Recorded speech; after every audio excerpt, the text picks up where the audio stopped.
Hello, and welcome to a striking episode of the Drywall Podcast. I'm your host, Nick Harmon. With us today, Curtis Fach of Fach Finishing. He's not just another 20-something with a fancy mustache. He's much more. We discuss getting products from the CSR online store. We also talk about the tools and how running the semi-automatic tools has segued into automatic tools, and also unique corner bead application. On the no-coat without having to try to balance my wheel at a certain place to fill your traditional corner bead, I could just run my wheel quarter inch, half an inch off the outside of that peak. So that no-coat aids, well, a lot of people don't finish with their outside corners with a box. Curtis is a younger person in the trade at 28, and I appreciate his perspective. The Drywall Podcast was brought to you today exclusively by Fresco Harmony. Fresco Harmony, making walls better since 2004. If you have questions about Fresco Harmony or the Drywall Podcast or anything, you can contact me directly at info@frescoharmony.com. For now, Curtis Fach of Fach Finishing on the 31st episode of the Drywall Podcast. Let's get into it. Curtis Fach of Fach Finishing out of Stratford, Ontario. Yep. Did I get it? Yeah. I was just looking up Stratford on the Google Maps, and yeah, it looks. I mean, you're close to Toronto. Ontario's just seems like a beautiful, beautiful province. Yeah, it definitely has its really nice areas. Once you get further up north, then you get into some kind of cottage country, lots of lakes, lots of woods. It's beautiful up there, but Southern Ontario definitely has its perks. Right. So Bernie's from up there, right? I think I heard that. Yeah. Yeah. His podcast drops this Friday. So I never heard of Bernie until I met him at CSR when they had their Black Friday event. And then I heard that he's doing a podcast with you. So I was looking at his page and wow, that guy's an artist. Yeah. He's his stuff went viral. Brian Kitchen did a video with him. We talk all about it, but his art went viral. He got into the San Francisco Globe and got 2 million hits on one of his things, and it was kind of overwhelming for him. But he is a phenomenal artist with Joint Compound for sure. How did you find out about me? We'll start there. That's always a fun place to start. How did you find out about the Drywall Podcast? Well, I'm on a few of the drywall groups on Facebook. I joined those maybe a year or two ago. Not really contributing, just more or less watching from the sideline. So I saw some of your posts about the Drywall Podcast on there, and then I found the podcast itself and gave that a listen, and found your Instagram page, and cool. Thought I'd reach out and try to get on. Yeah, a lot of the Canadians are very much Instagram inclined. Yeah. Versus Facebook. I'm just something I'm noticing. For some reason, Fresco Harmony, the Drywall Podcast has there's this world of Canadian drywallers that are phenomenal, but there's just this awesome connections that are being made, and this blurred line between the United States and Canada as it pertains to drywall. That I find fascinating and awesome. There's a lot of Canadians that I'm interviewing, and it's great. How old are you, Curtis? You seem pretty young. I'm 28. Oh, okay, cool. So another young buck in the industry. Cameron Brown, have you seen some of his stuff? That's your man Cam? It's your man Cam. Yeah. Yeah, yeah. I follow him on Instagram, and I listen to his episode Yeah. on your Cool. podcast too. And He's here right now doing a bunch of fresco and stuff, as you may have seen. We're having a lot of fun. He's a cool guy. nice. Yeah, yeah. Yeah, he seems like it. Curtis Foe. So you are, and you're sporting your CSR building supply shirt, as am Yep. I. Made a mess of And it, but yeah, that's okay. That's what I think that's what they're for. I met you at CSR briefly, though. It was very busy. Tell me a little bit about your experience. Do you shop at CSR? Is that a good location for you to shop at? You can save, whatever you want. And then, what was your, have you gone to like these types of events at CSR before? no, that was my first time actually going to the store in Okay. person. Um, I bought probably most of my equipment online through CSR. Okay. Their website is better than anyone else around. There are a few good drywall stores in the area, but CSR's website is hands down the best for ordering online. So I got Okay. a lot of my equipment through them. Why do you think that is? Just I don't know. Like there's a couple other stores, like for example, Tapers United, in I think that's Mississauga. Stan, he has an incredible store, and he'll bend over backwards to satisfy you as a customer, which is awesome. But the website just isn't there. Like CSR's website, they have all of their products in a very organized way that you could just find online and purchase. But um, like I said, this Tapers United, amazing store, amazing guy that runs it. Just the website's not there. Okay, so you like Tapers United too. Yeah. Um, but CSR, just how I agree. And I try to do that with the Fresco Harmony website. Keep it very simple, easy to order, paint by numbers. And then when somebody orders something too, I assume CSR gets it out to them quickly. You get your product quickly and efficiently. Yeah, I placed an order Sunday evening, and it's already at my house. Key. That's so key because you're competing with Amazon, who, like you get something next day. Like, don't Yeah. even have to pay for it. So like I think it's important, and that's good feedback as well, because by the time this airs, I will have announced, although it's a secretive now, that Fresco Harmony is going to be on the CSR website, which I'm Oh, that's awesome. yeah, I'm very that's gonna excited about that. I'm definitely gonna get yeah, my hands on yes. that. You'll get very shortly, sir. Probably they're getting the product this week, hopefully. Like I got to deal with customs and all that, but hopefully they'll be getting a lot of it this week, and he wants to like start turning the crank on getting it online. And then Okay. we'll probably do a training early February up there, another training. So you'll have to come for that. Oh, so you're coming back to Toronto? Yeah. Oh yeah. Okay. I can make that.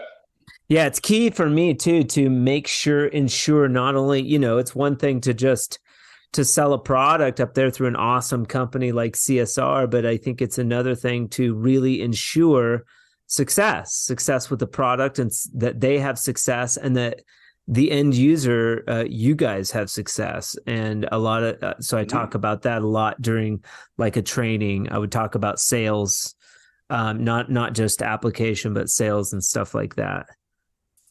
So Right. I'm beyond excited, dude. It's going to be awesome. Yeah. But cool. That's good. See, so that's good feedback for me. I want to know that their website is the best, and I'm super stoked to be hooking up with those guys for sure. Yeah. You picked the right place to sell your product in Canada. That's for Well, sure. I mean, they picked me, man. They were cool. They were cool, and it was very good synergy. So I couldn't have asked for a better introduction to the Canadian market for sure. Yeah, that's awesome. Curtis Foe, the Foe or Fa. It's like Fa. Fach. Yeah, I have a very, very oddly spelt last name that Yeah, will never be pronounced correctly if just read. So I yeah. kind of tried to spell my name how it's pronounced for my business. So it's spelled Right. Fach, so Fach, but it's Yep. pronounced Fa. So I But it's chose pronounced Fa. FAW. And that's French, correct? I think it's German. German. Okay. Okay. How did you, so you're 28, you're pretty young. Are you first generation? Yeah, Okay. yeah. How did you pick this crazy trade, man? Well, it's funny you ask because when I've been working in renovations for probably about 6 years prior to when I started my business just about 2 months ago. And when I was doing renovations, I hated drywall, anything to do with drywall. I didn't mind hanging the board. I enjoyed that at the time, but I didn't like drywall finishing whatsoever. But I didn't have the knowledge. I didn't have the technique. Okay. There was a lot of things that I was doing incorrectly, which just made it that much more unenjoyable to me. And then just doing some side jobs, I got this old plaster house tie-in job for a friend of a friend. And I was there for like a month, just working an hour or two an evening after work and made really good money doing it. And I remember that was the first time I had the thought, like, I could do this for a living.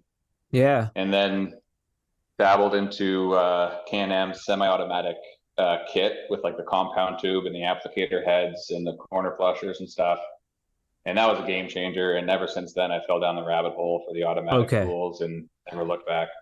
So the semi-automatic tools, and this is sort of something that I'm learning because I've been out of the actual drywall game for quite a while doing the fresco stuff. I was learning at CSR the difference between the semi-automatic tools and the automatic tools. And we're going to get Wolfgang on here too. We'll talk more about the semi-automatic tools, but it seems like they sort of that's their niche. They go down that path with the semi-automatic. Yeah, And what I'm hearing you say is the semi-automatic tools were your gateway drug to automatic tools. correct. Yeah. But Yeah, Can-Am without doesn't Can-Am doesn't make automatic tools. They focus on this the semi-automatic. Yeah, I was actually talking to Zach at CSR about that, and he said that they did have some flat boxes and a couple other automatic tools in the past, but now they're mainly focusing on the semi-automatic. Okay. And so what tools in particular, what would you say that it was that inspired you to go down that rabbit hole? What was your first, and Can-Am was your first introduction into semi-automatic tools? What was your first tool? Yeah, What got yeah. you So I going in bought that their realm? professional kit. It came with the compound tube. It came with two handles, two corner flushers, and two corner rollers inside and outside. And it also came with inside outside applicator heads and a flat applicator head. So it's basically Okay. just like a massive tube, and you put on different applicator heads for whatever you're doing. Sure. And with that tube and the applicator head, that just applies the mud in far less time than it would take to put on by hand. And Okay. Yeah. you're still applying the tape to the joint by hand, but this allows you to put the mud on in seconds, whereas putting it on by hand, Yeah. it would Takes take time. significantly longer. So that saved a lot of time just then, like just with that alone. Do you have Um, the outside corner applicator tool where you put on yep, the, and then do you use tape on corner bead? yeah. My preference is no coat. I like the no coat beads, the paper Okay. vinyl. Okay. Why? Um, they require a lot less mud to fill. Like your traditional corner bead, like your paper metal, your even your trim text, even your mud set or your glue on, like they have um, that peak of the corner. You want to rub like run your knife on so you could fill that void completely. Whereas the no coat, it has that kind of shape, that taper built into it. So I don't actually have to coat the peak of my outside corners. Okay. I could coat 1/4 inch to a 1/2 inch away from that peak of the corner. Uh, Um, and it's just as nice. And it requires a less lot less mud to fill. less mud, less money for mud. Yeah. And because I'm not having to coat that peak of the corner, I could run my box comfortably on the no coat without having to try to balance my wheel at a certain place to fill your traditional corner bead. I could just run my wheel 1/4 inch, 1/2 inch off the outside of Ah, that peak. so And that it's no coat just as aids good. well. A lot of people don't finish with their outside corners with a box. And that saves a that lot of time as well. I mean, That's a there is sometimes I have to go that's a back. debate, I'm sure, especially on Facebook. Like if you went on Facebook, if you wanted to jump into the hornet's nest on Facebook, you just go in there and be like, I run all my outside angles with a box. Change my mind. Oh, I'll have 100 comments and 99 of them Yeah, tell me I'm an idiot. yeah, oh yeah, oh yeah. What the hell? Get out of here, rookie. Yeah. I love it. But you know what? That's to me like the Facebook groups. Like I'm a glutton for that stuff, man. I'll jump on a thread where somebody's just getting bashed, and I'll just like, read the comments, just be like, what are these guys thinking? Just leave the guy Yeah. alone. Leave the poor guy alone. Cool. So how long after so you started finishing? I'm gonna back up a little bit more. Did you work for a company when you first started out? Well, I worked for a renovation well, I was a renovation carpenter, but I worked for a renovation Okay. contractor. Um, and I did a little bit of taping with them. They generally subbed out their work, but the odd time they'd be slow. So they'd have their guys do the drywall, or the Okay. subcontractor was too busy, and I would hop on. So which was nice. So when I got my boxes and my Can-Am kit, that's when I kind of went to my boss and said, "Hey, like I want to do more drywall finishing for you." So I got the chance to really Yeah, learn but my tools with you them. didn't know how to use those tools though. I mean, how did you see something online or how did you Yeah, discover I these spent a lot of tools? time on YouTube Okay. researching this kind of stuff. So the one video in Okay. particular, Brian from Drywall Nation, Okay. he had a good video series on the Can-Am kit, and that's what kind of inspired me to get my hands on it. Then it's just trial and error from there. Yeah. They're pretty user friendly. Watch a couple of videos and again trial and error, and you'll pick it up in no time. Okay. All right, cool. So fast forward, you went from working and doing maybe more. Well, one other question I would have is, I mean, framing seems pretty fun. It seems to me like you've chosen drywall finishing over framing. That's kind of interesting. You like it better? Uh, yeah, I do enjoy it more. Don't get me wrong, like I enjoy every aspect of renovations, and Okay. I have enjoyed it for years, and I'm sure I'll continue to enjoy that in the future. But I think I chose drywall just because there's so much going on a renovation site, and working for a contractor, like I was responsible for every aspect of that job, even if I wasn't even at that job that day. Like if the subcontractor comes in and the site's a mess, I'm getting a phone call if I'm running that site. Meanwhile, I might not even been scheduled to go to that job site that day.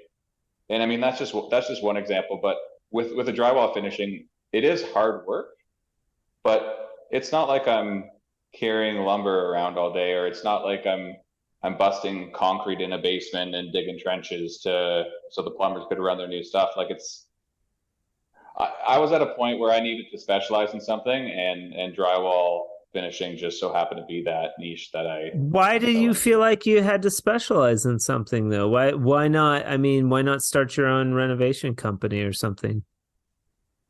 Again, because of everything else that goes on behind the scenes for a job.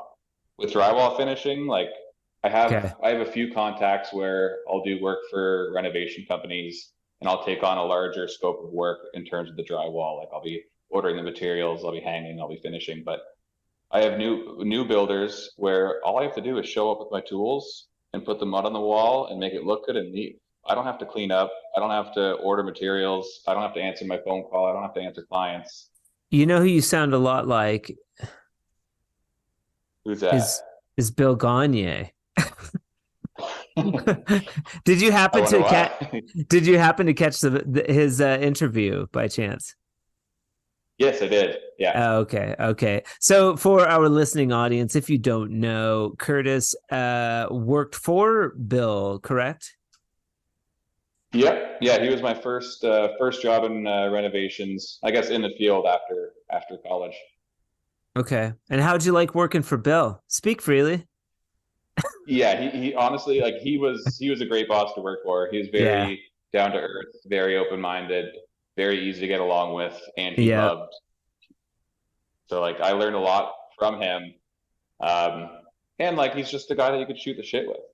Like very Totally. easy to talk Totally. to. It's not always about work. It's not always like go, go, go. It's he like, he cares about you as a person, even though you are his employee.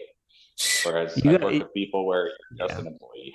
Yeah, you got lucky actually just getting the experience with him because yeah, a lot of bosses are crappy, for sure. Very cool. So fast forward along the timeline, how long was it after you had those tools, I guess, before maybe you started to increase your tool collection? With and then start to migrate more towards the automatic tools. And are you running all of the automatic tools now? Yeah, so I bought that Can-Am kit, and that was all I had. So I was using that for all my corner work, and then I was still doing my butts, my bevels, and screws or whatever by hand. Yeah. Um, and then probably about a year and a half ago, I bought my first boxes and nail spotters, and then got the hang of those. And then just recently, maybe about 2 or 3 months ago, I got my first ever bazooka. Nice. So that's been a learning curve, but it's going pretty good. I got some good tips from some really good people at CSR. Oh, I bet Um, at the event, man, you were around like some super pros there and trainers. yeah, Were you who'd you talk to about running the bazooka? I had a good conversation with Brad Hanna. We spoke maybe about 5 minutes about it, and Oh, cool. also got a hands-on demo with Phil from PRC Taping. Okay. And what type of bazooka do you have? I bought the North Star. You have a North Star. Okay, so you went with the Cadillac. They say the North Star is like a very Yeah. good brand of why. And so what did you pay for a North Star brand new out of the gate? Well, I reached out, or sorry, forget exactly how that happened, but I was messaging back and forth with Ben M Taping. He's on Instagram. And I think I just made a comment on one of the stories because he had some North Star boxes or something. And he said that if you need North Star stuff, because everybody sells it, but they're always sold out. So he said, if you need anything North Star, let me know. I can hook you up. So I said I'm interested in the taper, and so I ended up getting the taper with custom engraved with my logo Oh, there you go. for about I think $50 cheaper than buying it new online. So Oh, I got a great. taper and it's engraved my name, and I got a slight discount on it. And I think overall it was 22.60 before tax.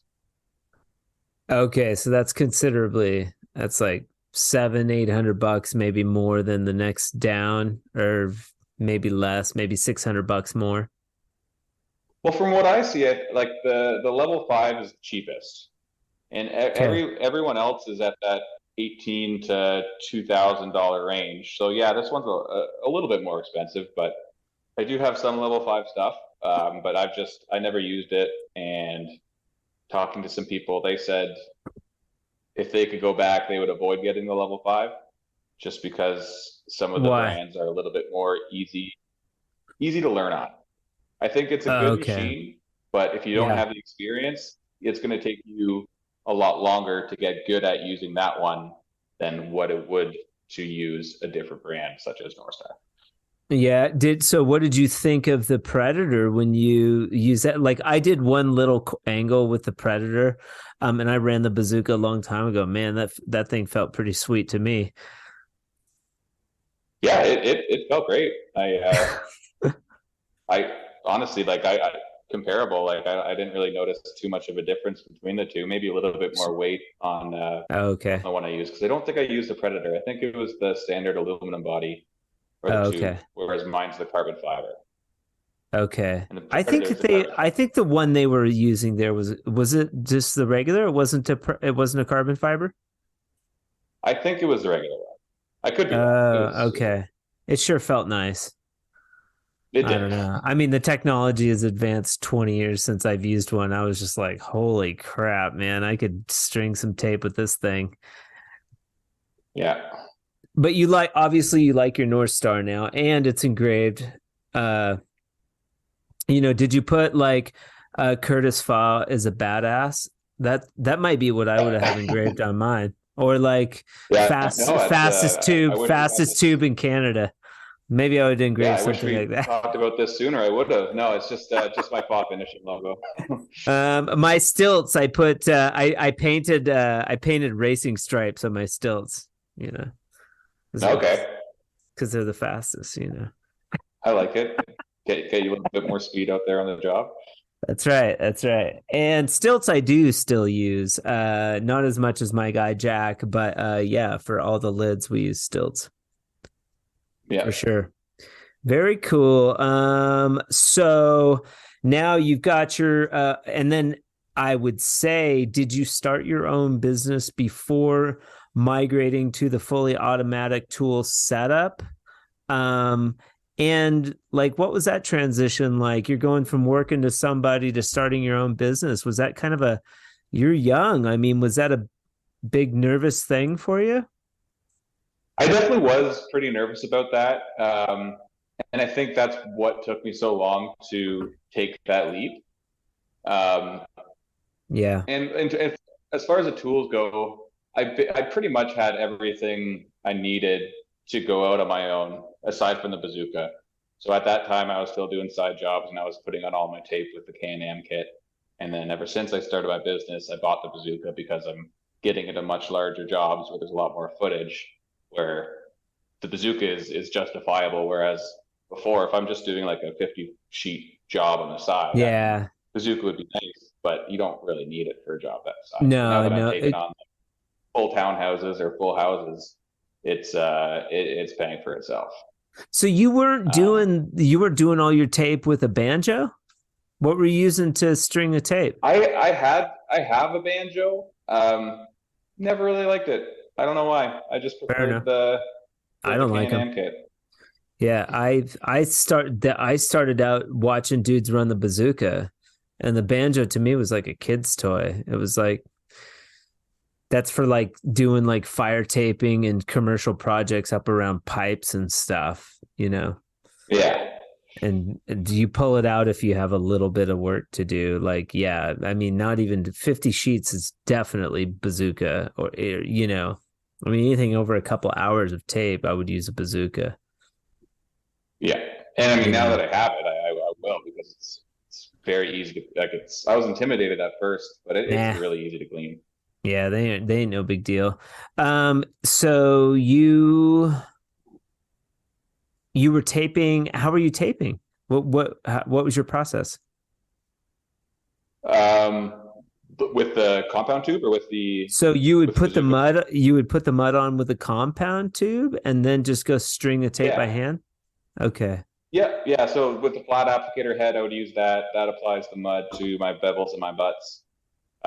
Tape those, wipe them out, and then I would use my inside corner applicator, and that That's just so puts the cool. mud on inside the corners super quick, and then put the tape on by hand, roll it, and use a flusher to wipe out the tape, and then now you That's have so a cool. pretty much a perfect corner in seconds, and both edges are feathered. Yeah, I never saw that stuff. I mean, when but it's cool. Definitely the outside corner, like, because I like to use tape on corner bead. So that Yeah, if you're doing a bunch of windows or whatever, like that saves a ton of time, man. Go around, cut all your Oh yeah, sticks, bust that thing out, and just blow them out in no time. yeah. Like before I hopped on, I was just kind of, oh, I'm at work right now, but I think I put on just full length corner beads. I didn't have to cut them down or anything, but I got 8 of them on in like 5 minutes. Okay. Put the mud Okay. on with the applicator head, rolled them, wiped them, and they're done. That would have Okay. taken me probably up to an hour, maybe, to do by hand or before I had the experience I have now. Okay. Yeah. Yeah. Um, it's cool. So let's go back to the transferring from getting a paycheck to earning your own paycheck. That's basically what we're talking about. I rely on this person to get me a paycheck. When you go on your own, there's no more. No more of that. You're responsible for the quality of your work, and you're responsible for hustling the money, and that's a big Yeah. deal because there's not always work out there. So, did you find it was lean? How did you get jobs when you first started out? My Instagram page really helped with that. Not necessarily getting me jobs, but just networking with people in the industry, Yeah. getting tips and feedback. And I mean, it has helped me source out some jobs. So right now, I have a handful of renovation contractors that's not huge, so they might give me a job a month every month or two, sort of thing. So between about 4 or 5 of those, that fills Yeah. up a good chunk of my time. And I also have a couple contacts that will just take on like full subdivisions or new build projects, and they kind of coordinate everything and sub out all the drywall finishing. And with those guys, I could kind of take on as much or as little as I want, sort of thing. So Yeah. them, I use that mostly to supplement my time between my own uh, jobs that I source out for renovation contractors or even just directly to homeowners. Okay. But most of my work is for contractors. For contractors and new construction. Yeah. Okay. Yeah. You like that? Is that your favorite form of drywall finishing? Yeah, the new construction is my favorite just because there's, again, like you show up, the site's clean, the materials are there, and I bring in my tools, I do my work, and I leave. Well, sometimes the site's clean. Do you ever like show up and it's like a shit show? Like, I remember I jobs mean, where it was like we'd not for show the up and there's like contractor, not for the stuff guys all I've over. been working with. Okay. I have seen that a lot in the past Yeah. with Yeah. my old job and whatnot, but no, I think I lucked out. I found a local builder or local drywall contractor, and I mean like a full job. So like for example, like there was jobs that I would take when I was still working for this renovation company, and they would have their carpenters hang the board. There was one basement. It was a 50 sheet job. I shit you not. I counted 260 proud screws like that I had to set properly before I could actually fill them. 260 on a 50 sheet job. My first Not job acceptable. working for this Not builder, no, it was ridiculous. I found not two. that I used to found two piss proud screws me on an off. Like, entire job. oh, okay. So 250 to 2. That's quite a difference. Yeah. You've got a little delay. There's a little delay going on here. We're gonna have to use the You old could edit that out. the old yeah, I'll edit it, but like you know how they used to in walkie talkies, like, okay, it's your turn, over. Yeah. I was just gonna say, like, maybe those guys running that screw, the drywall, the drill, didn't have their tip properly set. Might be fair to say. Definitely not. No. That's funny. But it's also like they don't do drywall all the time. So like they haven't seen a drywall project from start to finish. So they don't understand how much of an impact that actually has on the overall scope of work. Yeah, but Like if Curtis, they were to finish that job, yeah, I could guarantee you they wouldn't leave any screws proud after that. But they're right, like they don't have the experience, and B, they're not the ones finishing it, so who cares in their eyes? right. I thought anybody knew how to finish and hang drywall, though, right? I mean, anybody could put drywall on the ceiling and walls. Doesn't mean that they did a good job. That's what I always say. I was and so I'll always put like somebody will post like this atrocious like finish work. And they're like, the homeowner wants me to come in and fix this guy's crap. And I'm like, more proof. Anybody can do it.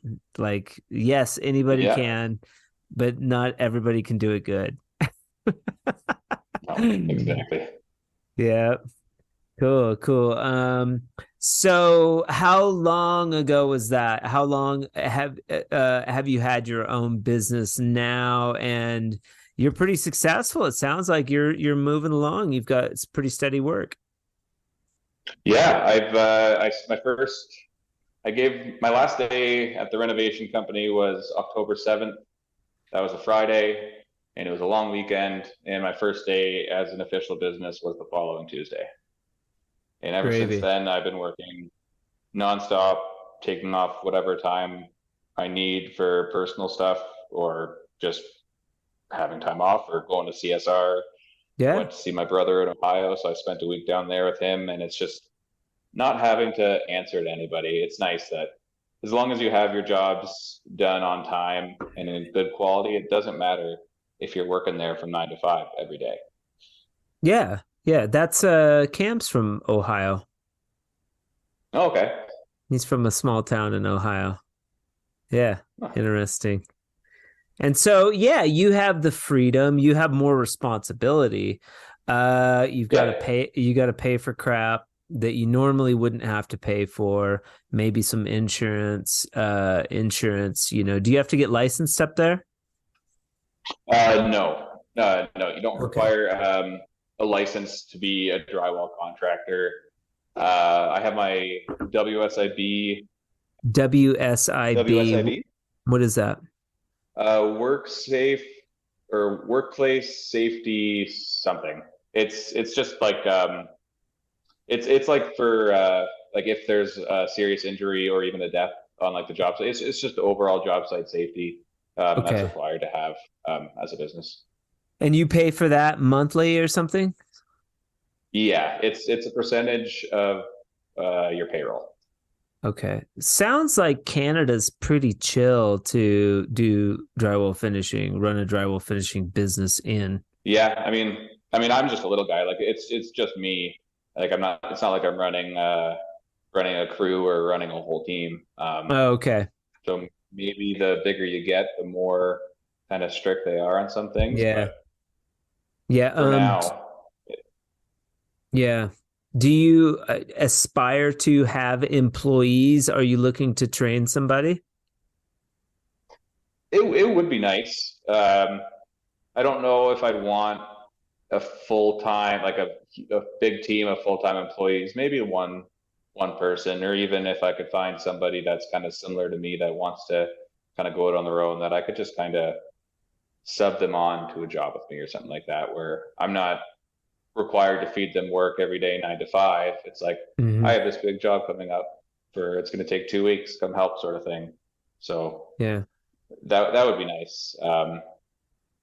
In the future, I would like to.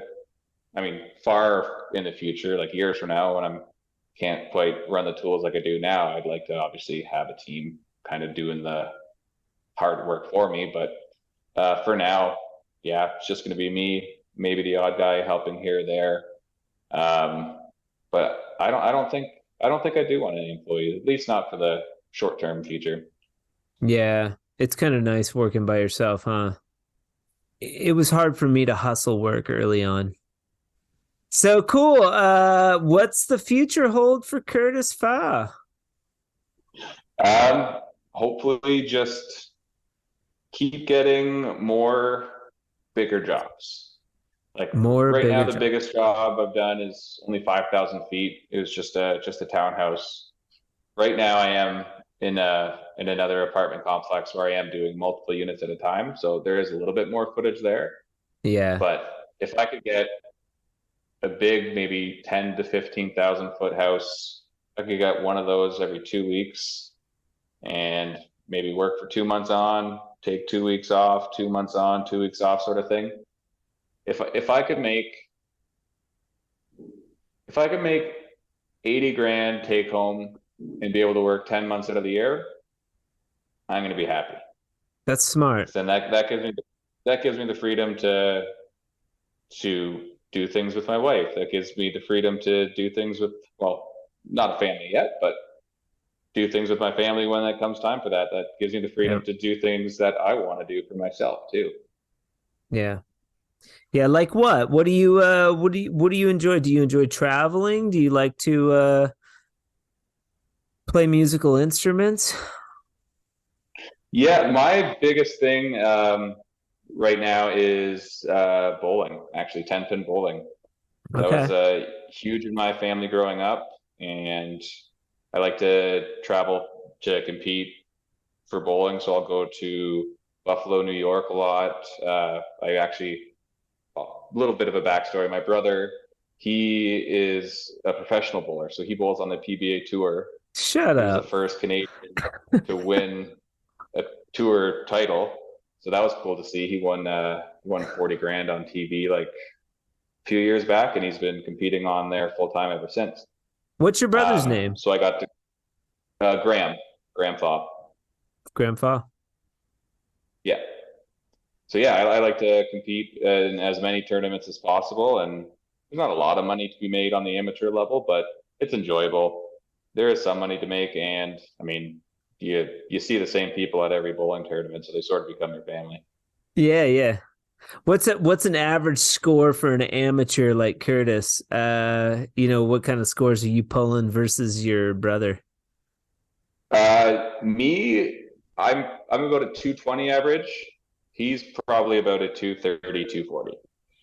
Okay, all right. So you got to be around that 230, 240 level to be pro.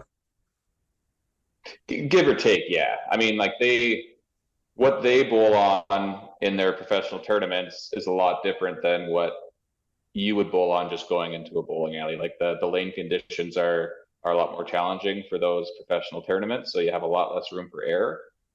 What So do you my mean? 220 average, What do you mean they're more the lane's a lane, right?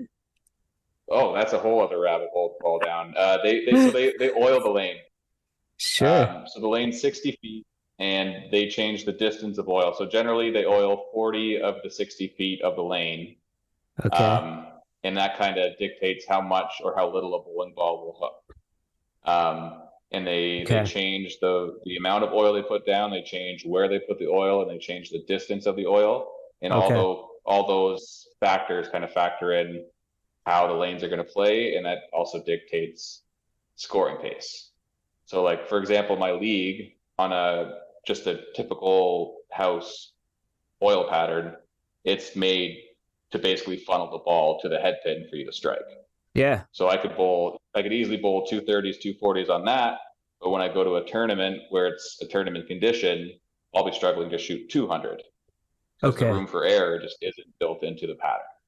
Ah, man, that is But it's all fun invisible, fact. so it's all guesswork. Yeah, I did not know that. That is very interesting. So when you're bowling pro, not only does the lane have to be dialed, but you have to be really dialed in Yeah. each You have shot. about 5 to 10 inches of room to miss left or right and still strike on your typical house shot. You have Okay. 1 to 2 inches miss room Okay. on a tournament shot. Okay. Interesting. That's cool to know. My guy Jack, he likes to bowl. He's got like a bowling ball. I Okay. don't think he competes or anything, but he enjoys it. We went out once and he was good, Yeah. I like to go out, just like anybody, go out and just shoot sometimes, but I'm a novice when it comes to like bowling, golf. Cool. And so maybe incorporating some fresco. I gave you a sample, right? Did you try out the sample yet? Yeah. Yeah. I took home the sample. I was hoping to do a feature wall in my bedroom with that, but unfortunately, my wife isn't the biggest fan of the color.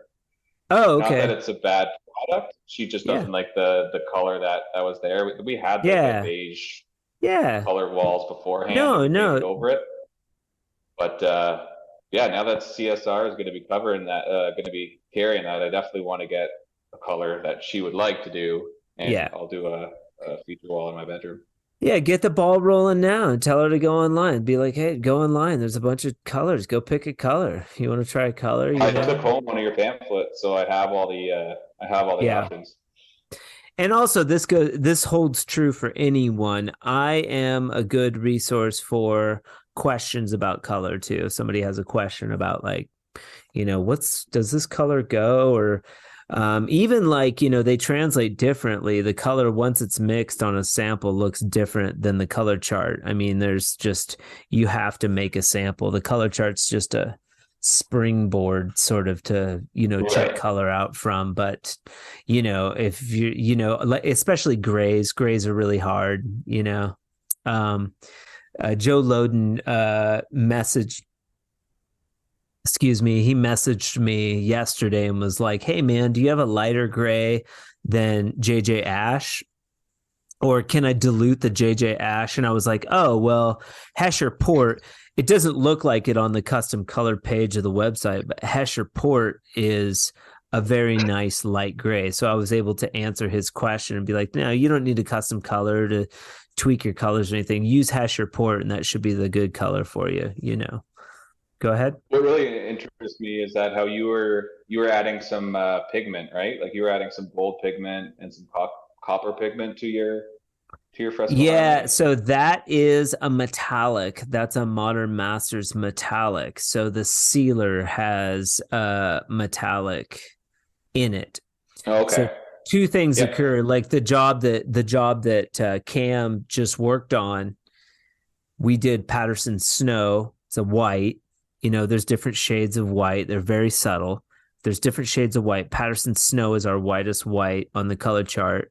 And then we swirled in Modern Masters white pearl. So it's a metallic product that you buy from Modern Masters. They got like 40 different metallics that you can use, but I've got like a couple of metallics that I like. And there's a few videos on the YouTube page, but you swirl in a little bit of that pearl with colors like Gallery Pearl, Shane's Extra White, Patterson Snow. It looks really good. Grays, you can even swirl in the pearl with those as well. You can use one metallic for multiple colors of fresco to achieve different looks. And then we also recently we started selling the pearl sealer. So basically I'm putting the pearl a formulated amount in the sealer. You could do that too at home. You can add any metallic you want to the sealer and create color that way, topical, over the surface. There's just like endless possibilities. What I've been telling Cam a lot, and the job we're on now is it's a commercial space for my wife, and she wants it really chill, really subtle. Patterson Snow over Patterson Snow, satin sealer. And so we're concentrating on just keeping it simple, like we're not doing anything flashy or loud. Like, and most of the jobs are very simple. The challenge with plaster or any specialty wall finish is to keep it chill, keep it simple. That's a good place to start. Don't get too crazy out of the gate, man. Just keep it simple. Do one color, do the same color over the same color, seal it, and then as you get some jobs and get more familiar with mixing and just doing one technique, then start expanding into other techniques. That's just my suggestion to people. Yeah. Now, have you ever worked with epoxy? Because I've done a little bit of epoxy work, and you could get like metallic pigments that you could mix into your epoxy to change the color.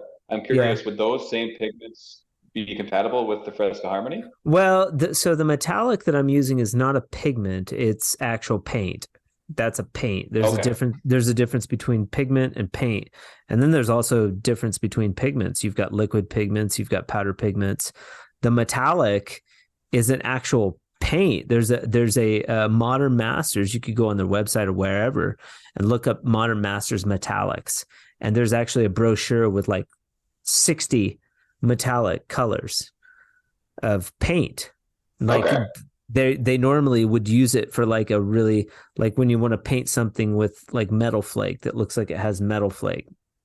But when you use the metallics by themselves, they look gaudy. They look like ugly. It's too much.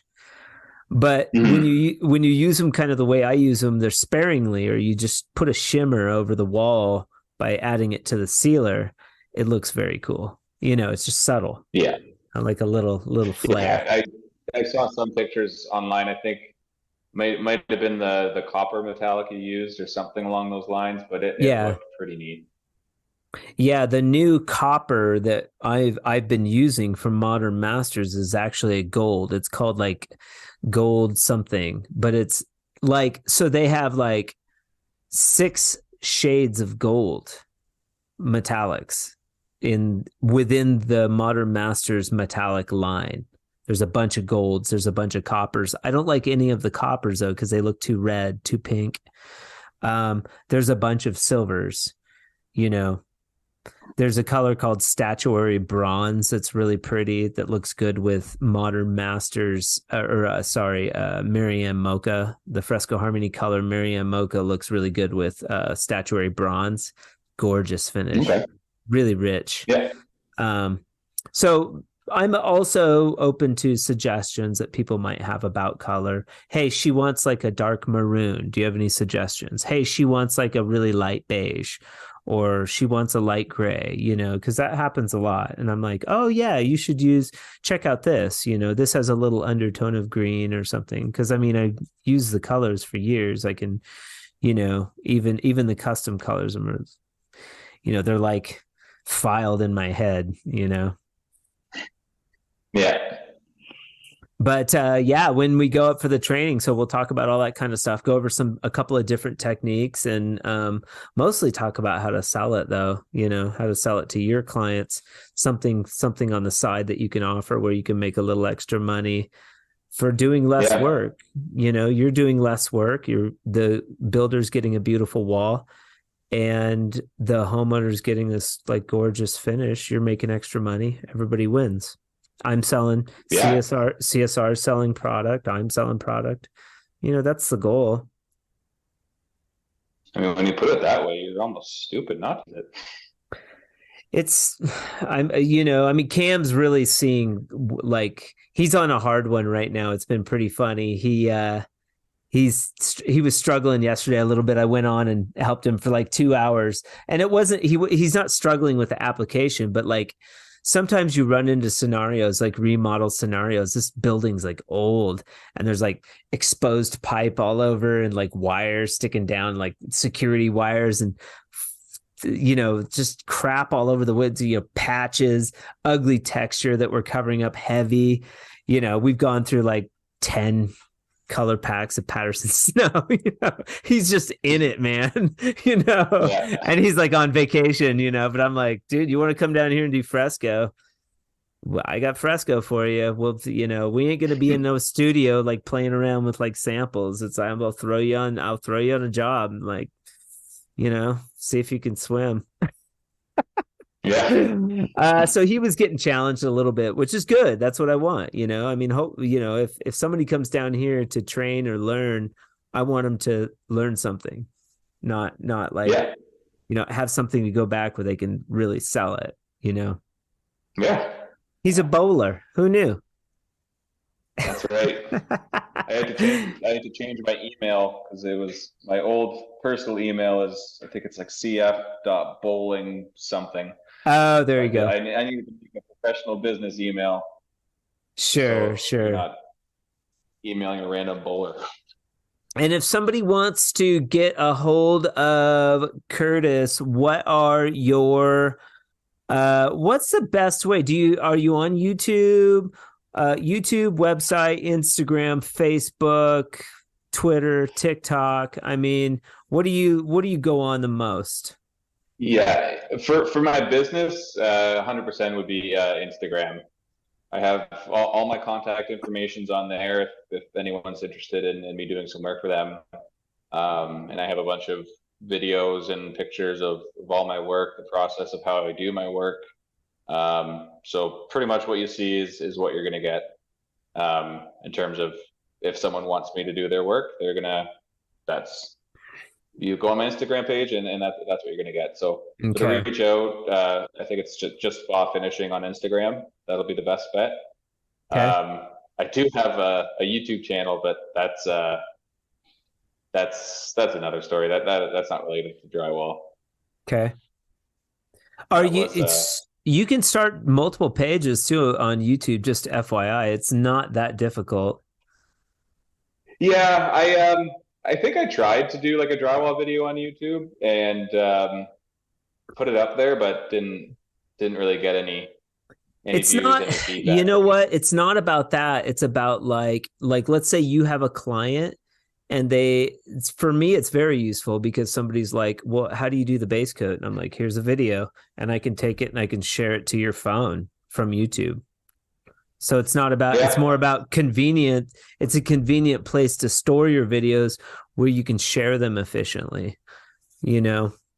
So right. I would take that into consideration, or you could go on and do your own review of the Can-Am tools and post something about doing an outside corner or something and be like, this is why I like the Can-Am, or your experience with the North Star taper, be like, I just got this Yeah, baby. It's got my engraving in it. Watch me run it, and then have some clips of you running, you know, and then you can take that and post it to one of the drywall groups, and those guys can pick on you. But yeah, 100%. And I am kind of using my Instagram page for that purpose, okay, just more breaking it down into like minute reels okay, um, at a time. So definitely would be a good platform to have longer videos and more in-depth videos with yeah, more yeah, information and more detail. Um, but honestly, just not really something I even yeah. considered until now. And you're younger too, though. I mean, you're younger, so you're more in tune with that. There's a generational gap where like Cam's there too. The reels are a very big deal. He's got a TikTok. One of the videos he threw up with TikTok where he's running the sealer has almost 1 million views. It's crazy. And Oh wow. why that video went viral, who knows? But it's blown up my Instagram a little bit. But the reel has like over 300, so he shared it with Fresco Harmony, and that has over 300. So that's a different thing, than how-to videos or videos where you're talking about the tools, doing like a testimonial or something. I think Yeah. there's different approaches for different platforms. No, 100%. Yeah. And you dabble on Facebook, but not, and that's fa finishing as well. FAWFINI. Is it two N's? One N. FINISH. One end. Yeah. Yeah. You're on Facebook as well. Is it Curtis Fa or Fa Yeah. finishing? Yeah. Just Curtis. I just recently started sharing what I would post to Instagram on my Facebook page. I know Okay. not a lot of people, not everybody has Instagram. So I just Okay. started clicking that button, like share to Facebook too. So some of my Okay. family and some people, just really my personal friends on my friends list will see it, but it's just gives the opportunity for a few more people to watch it. Yeah, and I have three different, I mean, profiles on my Facebook and Instagram. So to separate out all my personal stuff from now the drywall podcast and Fresco Harmony. So, Right. that's a bit overwhelming, but I think it's important to separate that stuff out a little bit. Yeah, for sure. And no website. Not yet. Working on it. You do want to have a I have website. yeah, I have a good friend of mine that she's um, a graphic designer. So she did all my logos, what you see on my Instagram, I my like business it. cards. Yeah. She did my decal for my van, which I'm getting a couple more bigger ones. Okay. Getting some shirts. Nothing Nice. major, just something to wear, something to represent. Yeah. And then yeah, she'll be I just used Bombfire. That was very efficient. I ordered a for couple for shirts. for shirts. Okay. Yeah. that it was extremely efficient. A good way to do it, and it wasn't crazy expensive. You know, obviously, the more you order, the better it is. But pretty cool, pretty cool. And then that is smart because I feel like websites kind of waning, but I do think it's a cool thing to have if you can get hooked up with somebody that can get you a website at a decent rate, a decent price, something even simple. A lot of drywallers don't have websites. And a lot of people want to go, like if I'm doing a homeowner's house, they want to go to the website and check it out.